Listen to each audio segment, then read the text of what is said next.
अपने माता पिता से प्यार करें।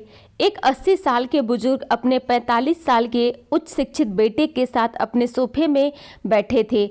अचानक उनकी खिड़की पर एक कौवा आकर बैठ गया। पिता ने अपने बेटे से पूछा, यह क्या है? बेटे ने जवाब दिया, यह एक कौवा है। कुछ मिनटों के बाद पिता ने अपने बेटे से दूसरी बार पूछा, यह क्या है? बेटे ने कहा, पिताजी, मैंने अभी अभी आपको बताया कि यह एक कौवा है। थोड़ी देर बाद बूढ़ा पिता फिर से अपने बेटे से तीसरी बार पूछा, यह क्या है? इस समय पुत्र के स्वर में कुछ झुलझुलाहट भी अभिव्यक्त महसूस हुई। जब उसने अपने पिता से झिड़की के साथ कहा, यह एक कौवा है, एक कौवा। थोड़ी देर बाद पिता ने अपने बेटे से चौथी बार फिर पूछा, यह क्या है? इस बार बेटा अपने पिता पर चिल्लाया, आप मुझसे एक ही सवाल बार बार क्यों पूछते हैं?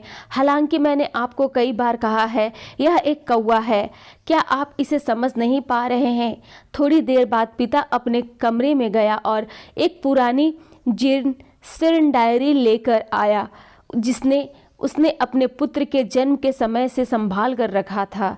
एक पन्ना खोलते ही उन्होंने अपने पुत्र से उस पन्ने को पढ़ने को कहा। बेटे ने पढ़ा तो डायरी में ये शब्द लिखे थे, आज मेरा 3 साल का छोटा बेटा सोफे पर मेरे साथ बैठा था जब खिड़की पर एक कौवा बैठा था। मेरे बेटे ने मुझसे 23 बार पूछा कि यह क्या है और मैंने उसे 23 बार जवाब दिया कि यह एक कौवा था।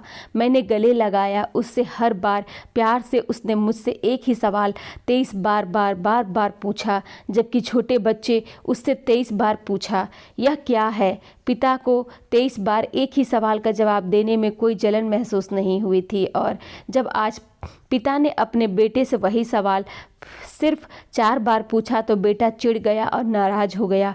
इसलिए यदि तुम्हारे माता पिता वृद्धावस्था को प्राप्त हो तो उन्हें मना ना करो और ना उन्हें बोझ समझो, बल्कि उनसे मधुर वचन बोलो। उनके प्रति शांत, आज्ञाकारी, विनम्र और दयालु बने। अपने माता पिता के प्रति विचारशील रहे। आज से जोर से बोलो कि मैं अपने माता पिता को हमेशा खुश देखना चाहता हूँ। जब मैं छोटा था तब से उन्होंने मेरी देखभाल की। उन्होंने हमेशा मुझ पर अपना निस्वार्थ प्यार बरसाया है।